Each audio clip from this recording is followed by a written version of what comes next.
Miss Alice? We have not had much time to talk these past days, and I know so much has happened. The McCollans are thinking about selling their land, and if they don't, Toot may not get better. The Timmons keep to themselves so much as it is. What will happen to them in the city? And I told Fairlight everything is going to be all right, and it won't. I didn't even think about what would happen to Bear Ridge. I've seen land after it's been logged, Miss Alice. The trees are all stripped away, and there's mud washing into the rivers, killing the fish. More loggers will come, and I don't know what will happen to our friends. I feel like I brought this all on. Is this so powerful? Well, Neil seems to think so. He's been wanting to fight with everyone, especially me. Miss Alice. Is it Margaret? Have you heard from her? Neil got a letter. How is she? I don't know.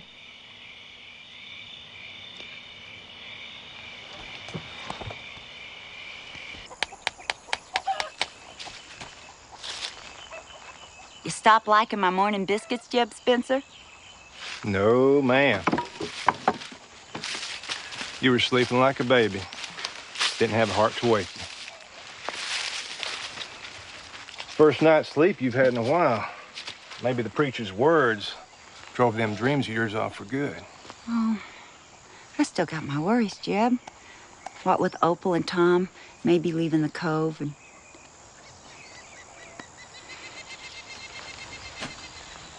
Just look around this Fairlight.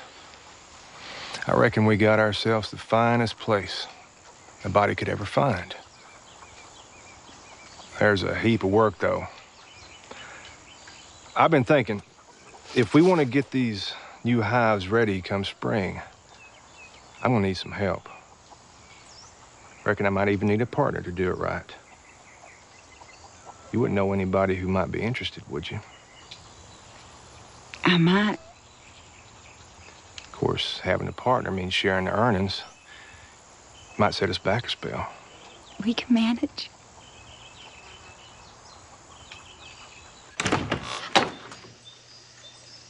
Will they not ask me in?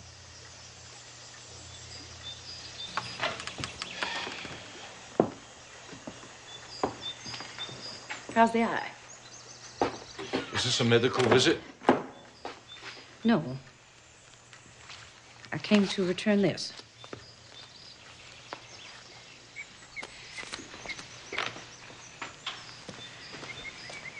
I want you to know not reading that is one of the hardest things I've ever done. It made me unbalanced. I was ready to throw my faith out the window to trust in some mountain superstition.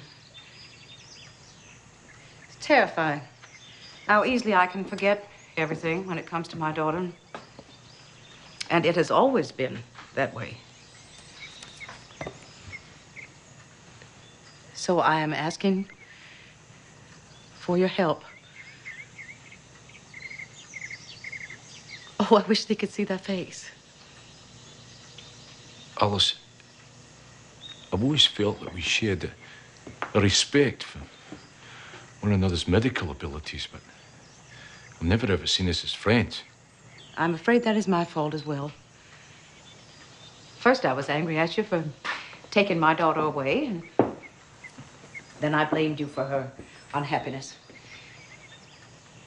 And then when Miss Huddleston came to cut a gap, and I saw that you had feelings for her, I was angry that you could forget Margaret so easily. But now I want to know how you did.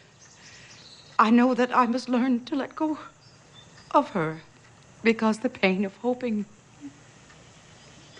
I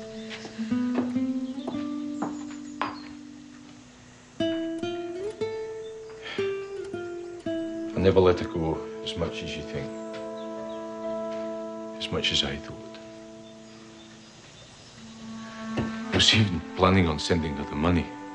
The thought of her lying sick in some poorhouse, Alice. She's still my wife. Margaret never ever wanted the kind of help she needs.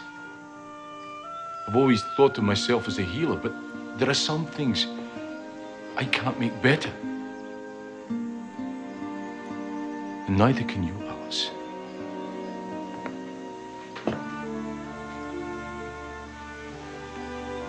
I suppose it's time we both admit it. Maybe we can help each other.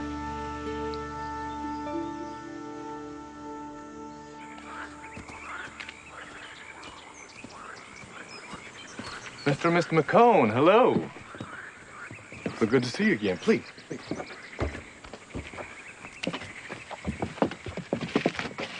So, have you given my offer any thought? Hope and me talked it over, and we're ready to sign them papers. Well, that is splendid news, Mr. McCone. Splendid news. Opal, don't do this. The Lord seen fit to share his bounty, Miss Christy. Blessed are all they that put their trust in him. Opal, Tom, I know you have faith in God. Goodness knows you are two of the most devoted members of our congregation. But you have to believe in yourselves, too. Come, Miss Huddleston. And in your friends. Those are all right nice words, Miss Christy, but the sad fact is that none of that is going to make our little boy get well. And the money from our land will. There must be another way. There must. Well, I'd sure like to know what it is. So would I. Otherwise, I suggest that the McCones accompany inside the mission house so that we might conclude our transaction.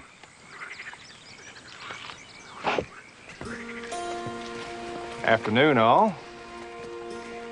The young'un said you'd be here when we went by the place. It is still your place, ain't it, Tom? It is.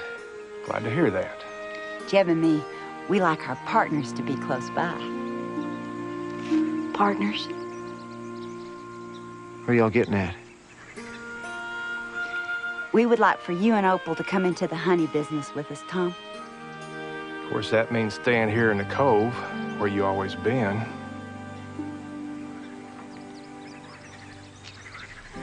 Tom. Well, I don't know. I don't know nothing about no bees. Never knew nothing about the city, neither.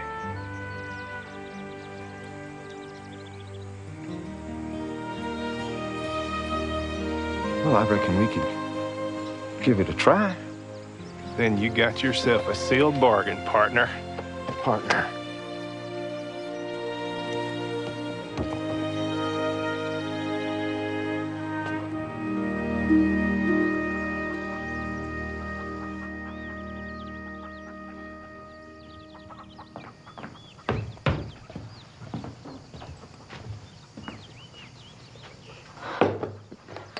I declare, looking at you all, you'd think a body just mortally died in the next room.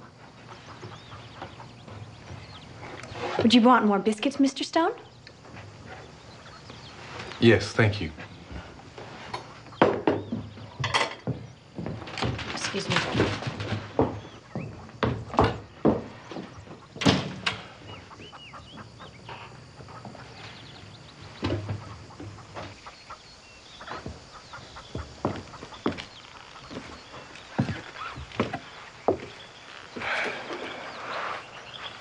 I will be leaving for Asheville today.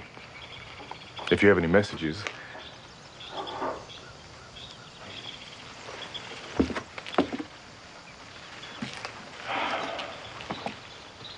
Tom McCone was a fool for not selling his land.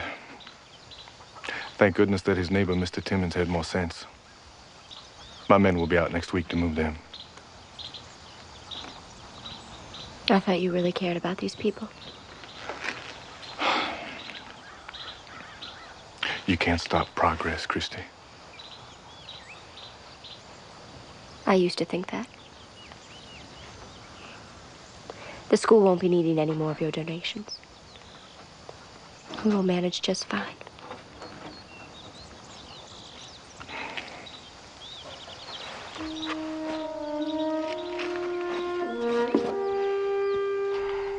I was coming to understand why Highlanders were shy with people. They never learned the city way of hiding feelings, or of smiling when the heart was cold. They would never try to deceive a friend, and there was no greater bond than a man's word or that of family. I found their absence of greed surprising and wonderfully refreshing. I now wondered if these mountain values were not more civilized than the cities.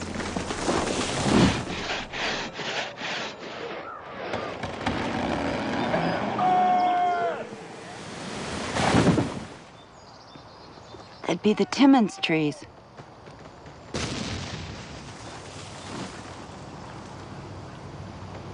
I'm so sorry, Fairlight.